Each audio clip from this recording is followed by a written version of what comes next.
পর বড় পর্দায় ফিরেছেন জনপ্রিয় অভিনেতা বাপ্পা রাজ। তার সঙ্গে জুটি বাঁধছেন তরুণ অভিনেত্রী প্রার্থনা ফারদিন দিঘি। পরিচালক মেহেদী হাসান হৃদয়ের নতুন সিনেমা বিদায়ের মাধ্যমে প্রথমবারের মতো একসঙ্গে কাজ করছেন এই দুই প্রজন্মের তারকা। প্রযোজক শাহরিন আক্তার জানিয়েছেন, আমাদের আগের সিনেমা বরবাদের পরবর্তী প্রকল্পে সিয়ামকে নিয়ে কাজ করার পরিকল্পনা ছিল। আপাতত সেটি স্থগিত রেখে এখন বাপ্পা রাজ ও দিঘিকে নিয়ে বিদায় ছবির কাজ শুরু করেছি। এটি মানবিক ও সচেতনতামূলক একটি গল্প, যা পরিবার নিয়ে দেখার মতো। গত শুক্রবার থেকে সুনামগঞ্জের বিভিন্ন লোকেশনে শুরু হয়েছে ছবি শুটিং। সোমবার থেকে চলছে বাপ্পা রাজের অংশের দৃশ্য ধারণ।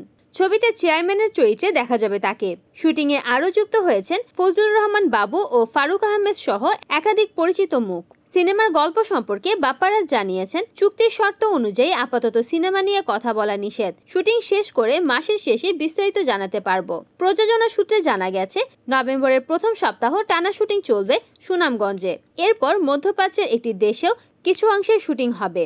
গল্পে দেখা যাবে এক প্রত্যন্ত অঞ্চল থেকে বিদেশে পাড়ি জমানোর স্বপ্ন ও সেই যাত্রাপথের মানবিক টানাপোড়েন। প্রযোজক শাহরিন বলেন, অনেকে জানতে চান আমাদের ছবির নায়ককে।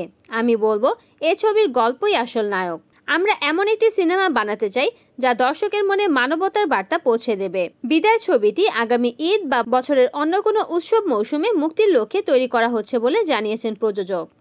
Desk news, NN TV।